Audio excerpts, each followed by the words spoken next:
Girar o assunto, aqui são 10 horas e 43 minutos, a semana começa a ser uma definição, viu, da reforma ministerial. Praticamente confirmados na esplanada, o PP e o Republicanos estão de olho em ministérios já consolidados. Os detalhes dessa reforma, se vai acontecer, se não vai acontecer, você vai saber tudo agora na reportagem da Luciana Verdolin. Olha, toda semana tem sido a mesma expectativa. PP e Republicanos estão recebendo sinalizações aqui do Palácio do Planalto de que os próximos dias serão decisivos para fechar a tão aguardada reforma ministerial. O que se comenta aqui nos bastidores é que a decisão de incluir os dois partidos na esplanada já estaria tomada, totalmente consolidada, mas o presidente Lula sempre quer conversar um pouco mais.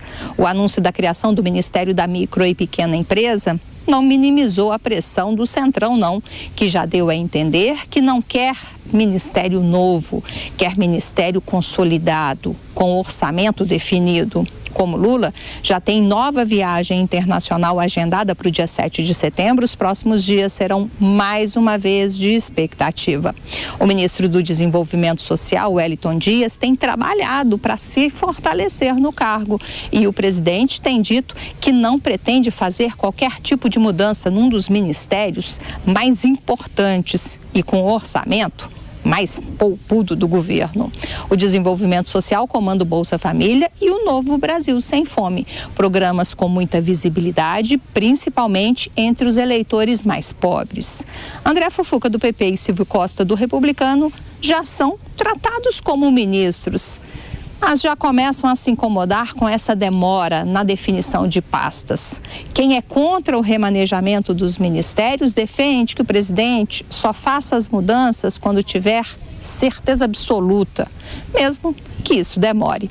Enquanto a reforma não sai do papel, líderes no Congresso e ministros aqui do governo afirmam oficialmente que as definições devem ser anunciadas em breve. O presidente até brinca dizendo que tem gente muito mais ansiosa do que ele por essa definição e deixa claro que a palavra final será sempre do presidente da República. De Brasília, Luciana Verdolin.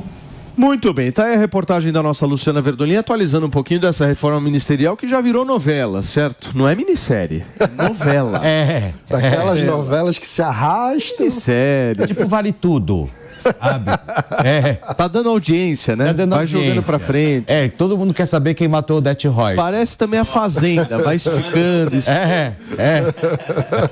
Escuta, mas o que a gente pode... O que tá faltando? Quais são os entraves aí, Maninho? Porque é o seguinte, antes era, o Lula tá viajando, o Lula foi viajar de novo, o Lula foi viajar mais uma vez. Qual é o entrave? Tá jogando, né, com o tempo. E um ponto interessante de colocar como tempero dessa novela é o fato de que ele joga com a configuração de poder da Câmara. E o relógio, nesse caso, está indo contra o Arthur Lira, no sentido de que o prazo de mandato do Lira vai chegando ao final, ele vai precisar ter a Câmara vai passar por uma nova eleição, isso vai ter uma mudança no jogo de poder da Câmara, então o Lula tenta jogar confortavelmente com o relógio ao seu favor nesse sentido. Ele já aprovou algumas das medidas prioritárias para o governo, aprovou o arcabouço, a reforma tributária já passou pela Câmara, está no Senado, onde ele tem um cenário de maior facilidade na articulação, então ele vai jogando, cozinhando no banho-maria essa articulação com que objetivo? De tentar dar menos ao Centrão do que o Centrão deseja.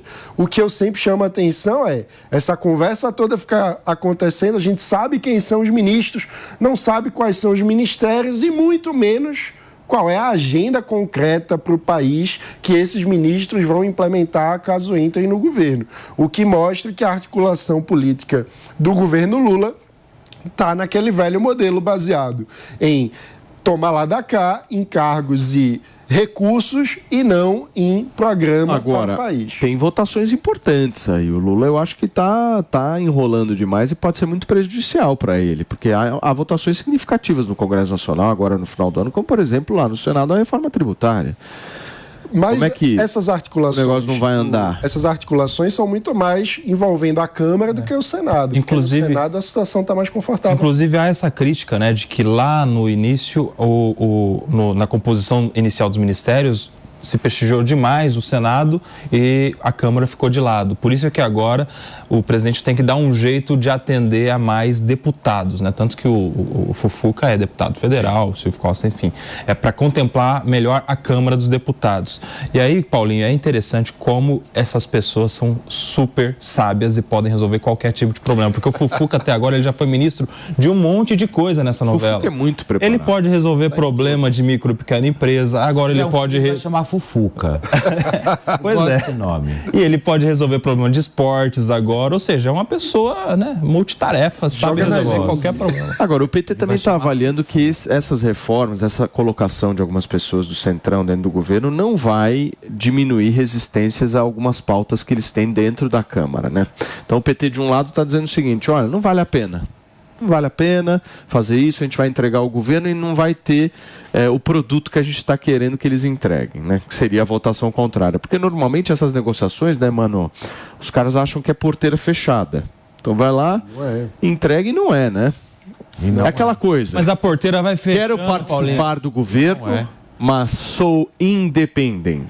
Mas, Paulinho, a porteira vai fechando no meio do caminho, meu amigo. Depois que já tiver no ministério, com orçamento na mão, com vários cargos entregues, é claro que vai votar com o governo qualquer pauta. Ou você acha que algum partido desse depois vai estar devolvendo o ministério em troca de coerência na votação? Não. Agora, qualquer pauta eu não Maninho, acho. Não. Se essa reforma ministerial sair mesmo, só para vocês terem uma ideia, dos 513 parlamentares que hoje o Brasil possui, 380 podem virar governistas. 380. Ou seja, passa qualquer coisa ali. Qualquer coisa eu não acho que seja Você acha que não? Porque, por exemplo, a gente vê resistências a uma revisão da privatização da Eletrobras, a gente vê resistências ao atropelamento do marco do saneamento básico. Então, tem algumas agendas que já passaram pelo Congresso que acho que é muito difícil conseguir reverter. E também porque passa por uma dinâmica de algumas bandeiras ideológicas do PT que o Centrão não vai aderir facilmente, sabe? Então, eu acho que passa-se muita coisa, mas não tudo. Mas principalmente aqueles que são por meio de projeto de lei, né? Que precisa de maioria simples. Por exemplo, o PL das fake news. É capaz de passar agora. Mas eu não acho passava e passa a passar. Há resistências da bancada evangélica e da bancada do agro, né? Ou seja, por mais que eles integrem, ainda você tem algumas pautas que vão ser resistentes por conta dessas bancadas. Eu vou para um rápido intervalo para você que está no rádio. São 10h51.